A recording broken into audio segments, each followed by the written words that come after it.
நம்ம இன்றைக்கி சிம்பிளாக ஹெல்த்தியான சூப் எப்படி பண்ணுறதுன்னு பார்க்கலாம். அதுக்கு தேவையான இன்க்ரீடியன்ஸ் எல்லாம் நான் சொல்கிறேன். சோயா சாஸ் 1 டீஸ்பூன், மிளகாய் சாஸ் 1 டீஸ்பூன், தக்காளி சாஸ் 1 டீஸ்பூன், மிளகுத்தூள் 1 டீஸ்பூன், வேக வைத்த சிக்கனோட தண்ணி, நெய் 1 டீஸ்பூன், இஞ்சி பூண்டு பேஸ்ட்டு 1 டீஸ்பூன், கொத்தமல்லி. நம்ம இப்போது வேக வச்ச சிக்கனோட தண்ணி அப்படியே வச்சுருப்போம்ல, அதில் சிம்பிளாக எப்படி சூப் ரெடி பண்ணலாம், குழந்தைங்களுக்கு வயசானவங்களுக்கு எப்படி ஹெல்தி சூப் பண்ணலான்னு காமிக்க போகிறேன். முதல்ல ஸ்டவ் பற்ற வச்சுக்கலாம். நம்ம வேக வச்ச சிக்கனோட தண்ணியும் அதுக்குள்ளே கொஞ்சமாக 1-2 சிக்கனை நான் அதை அப்படியே பிச்சு போட்டிருக்கேன். பார்க்கலாம். இது சிக்கனு 1-2 தான், சும்மா வாயில் கிடைக்கிற மாதிரி சிம்பிளாக பண்ண போகிறேன். இது ஹெல்த்தியாகவும் இருக்கும். நான் இதை இதுக்குள்ளே போடுறேன்.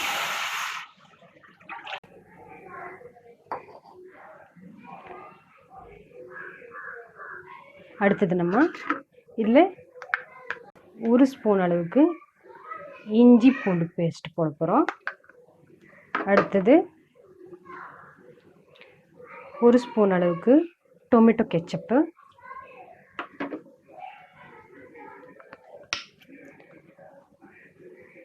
ஒரு ஸ்பூன் அளவுக்கு சோயா சாஸ்,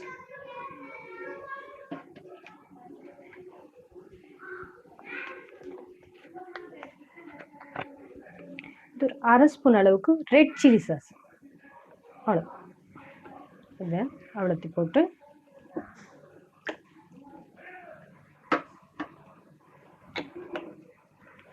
கூட ஆல்ரெடி வேக வைக்கும்போது நான் கொஞ்சம் உப்பு போட்டிருக்கேன். நீங்கள் பார்த்து டேஸ்ட்டுக்கு ஏற்ற மாதிரி உப்பு போட்டுக்கோங்க. நான் இப்போ கொஞ்சமாக சேர்த்து போகிறேன்.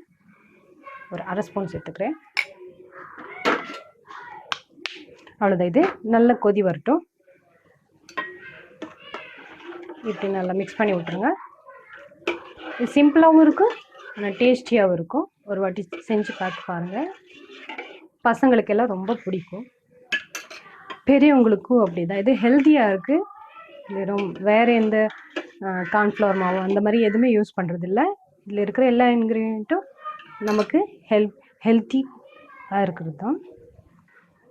இது நல்லா பாயில் ஆகணும். நல்லா கொதிக்க விடுங்க. 5லேருந்து 10 நிமிஷம் வரைக்கும் இது நல்லா கொதிக்கணும். அப்போ தான் சூப்பு சூப்பராக இருக்கும். அடுப்பு கொஞ்சம் கூட்டிக்கலாம், நல்லா கொதிக்க விடலாம்.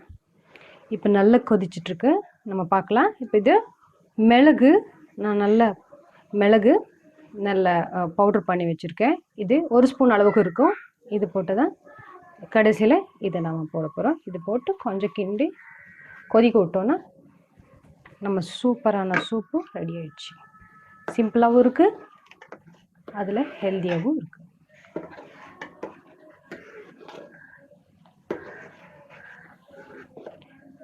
இது ஒரு கொதி வரட்டும். கடைசியில் நம்ம இது கொஞ்சம் கீ போட்டுக்கலாம். அடுத்தது மல்லி இலை லைட்டாக ஊற்றிச்சா நம்ம சூப் ரெடி ஆயிடுச்சு. இப்போ நம்ம ஸ்டவ் ஆஃப் பண்ணிடலாம். அவ்வளோதான், நம்ம சூப்பரான சூப்பு, ஹெல்த்தியான சூப்பு சிம்பிளாக ரெடி ஆயிடுச்சு. அவ்வளோதான், நம்ம சுவையான ஹெல்த்தியான சூப் ரெடி ஆயிடுச்சு. நீங்களும் வீட்டில் ட்ரை பண்ணணும். பிடிச்சிருந்தா கமெண்ட்ஸ் பண்ணுங்கள், மறக்காமல் சப்ஸ்கிரைப் பண்ணுங்கள்.